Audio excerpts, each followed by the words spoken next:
ملک کے اندرونی معاملات کے حوالے سے. فائر فائٹنگ ہے، اس سے کوئی فرق نہیں پڑے گا. ہم قرض لے کر ملک چلاتے ہیں اور مزید قرض لے کر ملک چلاتے ہیں، تو اس طرح تو انہوں نے کہا کہ جی نہیں ہو سکتا. پھر انہوں نے وہاں بیٹھے ہوئے تھے بڑے بڑے صنعت کار، تاجر، ان کے کراچی سے بھی ان کا تعلق تھا، اعجاز گوہر جیسے اور تنویر صاحب ہیں، ان جیسے بہت بڑے بڑے صنعت کار کھربوں پتی بیٹھے ہوئے تھے. انہوں نے ان کو کہا کہ جی آپ لوگ سیاستدانوں کو الیکشن فنڈنگ میں کوئی 50 کروڑ دیتا ہے، کوئی 10 کروڑ دیتا ہے، اور سب اس نظام کو آپ لوگ جو ہے وہ سپورٹ کرتے ہیں، آپ کی مجبوری ہوگی، لیکن آپ خود سیاست میں کیوں نہیں آتے؟ آپ خود سیاست میں آ جائیں. انہوں نے عدالتی نظام کے اوپر بھی سوال کیا کہ جسٹس عدالتی نظام جو ہے وہ بھی جو ہے وہ ٹھیک نہیں ہے، لوگوں کو 10 گھنٹے سفر کر کے آنا پڑتا ہے، ہم نے نئی عدالتیں بنائی لیکن کوئی خاص فرق نہیں پڑتا. تو انہوں نے کہا کہ جی میاں عامر صاحب نے جو پریزنٹیشن دی ہے، کیونکہ میاں عامر صاحب جو ہیں وہ نئے صوبوں کی بات کرتے ہیں، انہوں نے جو پریزنٹیشن دی ہے حل وہی ہے کہ آپ نئے انتظامی یونٹس بنائیں یا نئے صوبے، اس کو جو بھی نام دیں، جب تک آپ اختیارات عوام کی سطح تک نہیں لے کر جاتے، جب تک آپ جو ہے وہ لوگوں کی دہلیز تک معاملے کو نہیں لے کر جاتے، آپ کو دھکے کھانا پڑیں گے، آپ اسی طرح دھکے کھاتے رہیں گے.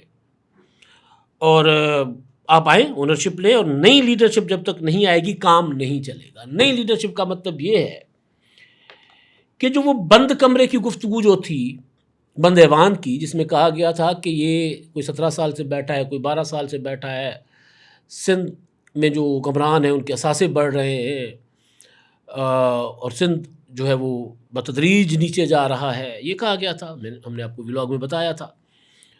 اور پنجاب کے بارے میں کہا گیا کہ جی ہاں ٹھیک ہے، تھوڑا بہت وہاں کام ہو رہا ہے لیکن وہ دکھاوے کے لیے ہے. پنجاب کی نسبت کہا گیا کہ جی بلوچستان میں زیادہ بہتر کام ہو رہا ہے، بلوچستان زیادہ بہتر طریقے سے پرفارمنس ہے وہاں کی، یہ کہا گیا. تو یہ کہا گیا کہ جی نئی لیڈرشپ کی ضرورت ہے.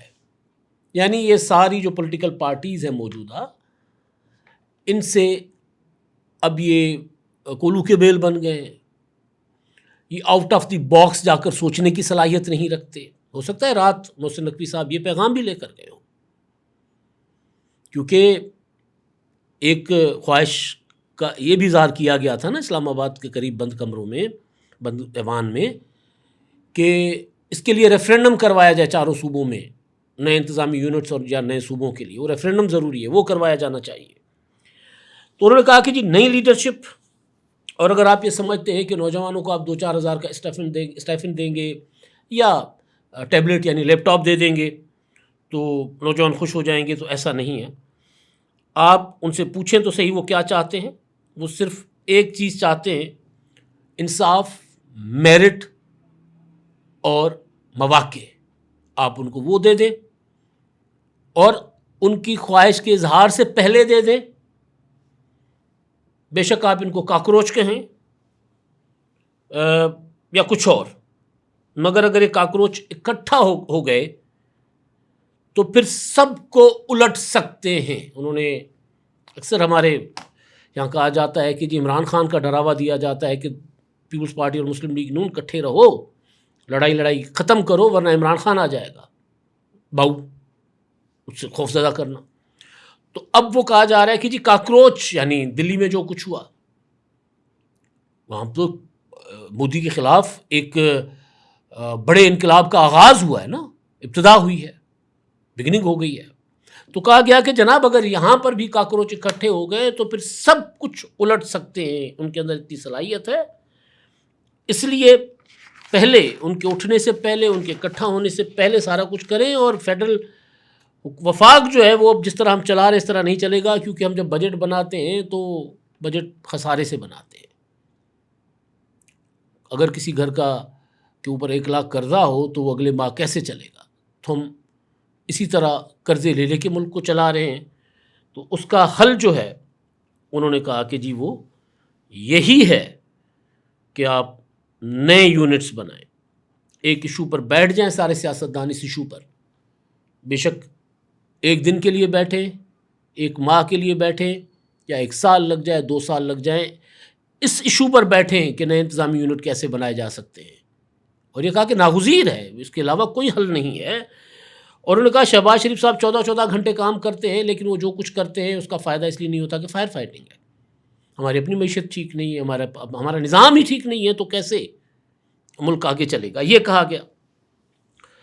پھر وہاں بیٹھے ہوئے تھے سہیل ولایت صاحب اور دیگر اہل قلم اہل دانش، ان کو کہا گیا کہ جی آپ رائے ہموار کریں نا، آپ لوگوں کو بتائیں فوائد کہ کیا فائدے ہیں نئے انتظامی یونٹس کے یا نئے صوبوں کے، وہ لوگوں کو بتائیں اور پھر لوگوں میں جائیں۔ اگر لوگ چاہتے ہیں کہ ہاں وہ ان کے حق میں ہے تو بنے، اور اگر لوگ کہیں کہ نہیں جی نہیں بننے چاہیے، ہم اس نظام میں خوش ہیں، تو اوکے۔ یعنی وہی ریفرینڈم والی بات جو اسلام آباد کے قریب بند ایوان میں کہی گئی تھی کسی ایک خاص شخصیت کی طرف سے، تو وہی بات کی گئی محسن نقوی صاحب کی طرف سے۔ اور انہوں نے ایک اور چیز کی کہ ایک بندہ اتنی بڑی بڑی اپرچونٹیز آپ کو لا کر دیتا ہے، یہ انہوں نے کاروباری شخصیات کو کہی، ظاہر ہے وہ فیلڈ مارشل عاصم منیر صاحب کی طرف بات کر رہے تھے۔ اور سب سے بڑا کریڈٹ اس شخص کو یہ جاتا ہے کہ وہ اس جو کچھ کر رہے ہیں اس نظام کے اندر رہ کر کر رہے ہیں، کوئی ریڈ لائن وہ کراس کرنا نہیں چاہتے۔ اگین ایک اشارہ ہے کہ تسی کر لو ورنہ وہ آ جان گے، پھر اگین کہ وہ سب کچھ ان کا کریڈٹ یہ ہے کہ وہ جو کچھ کر رہے ہیں وہ سسٹم کے اندر نظام کے اندر رہ کر رہے ہیں، کوئی ریڈ لائن کراس نہیں کرنا چاہتے۔ وہ چاہتے ہیں کہ سسٹم جو ہے وہ سسٹم کے اندر رہ کر سب کچھ ٹھیک ہو۔ اب ہم سب کا فرض ہے کہ ہم جو نئی پیڑھی ہے، نوجوان جو ہیں، ان کو میرٹ، انصاف اور مواقع فراہم کرنے کے لیے ہم جو ہے وہ نظام کو بہتر کریں۔